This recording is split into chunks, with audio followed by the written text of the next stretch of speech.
দর্শক আসসালামু আলাইকুম। দর্শক, গোটা বাংলাদেশে রাসেল ভাইপার নাম শোনেন নাই এমন কোনো মানুষ নাই। তো দর্শক, এই যে রাসেল ভাইপার দেখছেন যে সাপটি, এটা কিন্তু জালে ধরা পড়েছে।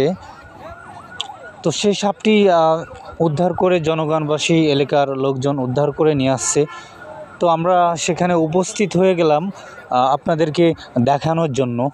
আসলে রাসেল ভাইপার কেমন কালার হবে, কেমন রং হবে, সরাসরি এই ভিডিওটি আপনারা যদি দেখেন তাহলে অবশ্যই বুঝে যাবেন যে রাসেল ভাইপার কেমন হতে পারে।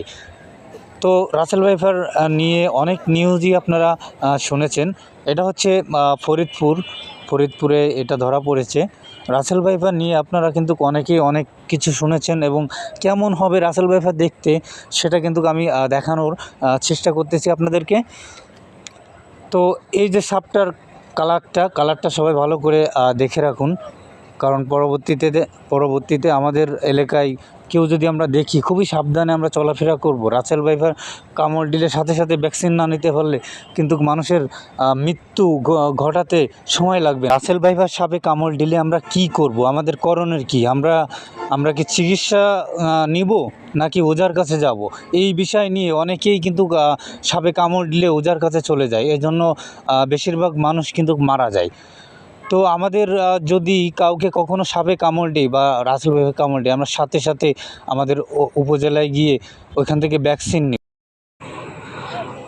রাসেল ভাইপার বিষাক্ত এই সাপটি বাংলাদেশের প্রতিটা জায়গায় এখন কিন্তু ছড়িয়ে পড়েছে। এর থেকে আমরা অবশ্যই সবাই সতর্ক থাকব এবং সাবধানে থাকব। অন্য সাপের তুলনায় অন্য সাপগুলো ডিম পেড়ে তারপর বাচ্চা দেয়, কিন্তু এই রাসেল ভাইপার সাপটি প্রস্রাব করে দিলেই একসাথে 28 থেকে 29টি বাচ্চা জন্ম নেয়। সেই বাচ্চাগুলোই যদি মানুষকে কামড় দেয় তো সেটাও বিষ সমান হবে। তো রাসেল ভাইপার নিয়ে এই ছিল আমাদের আজকের ভিডিও।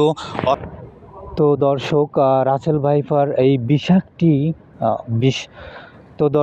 এই রাসেল ভাইপার এই বিষাক্ত সাপ থেকে আমরা সকলেই সাবধানে থাকব এবং আমরা সুরক্ষা রেখেই কাজকাম করব। শেখ মাসুম, অসময় টিভি, ফরিদপুর।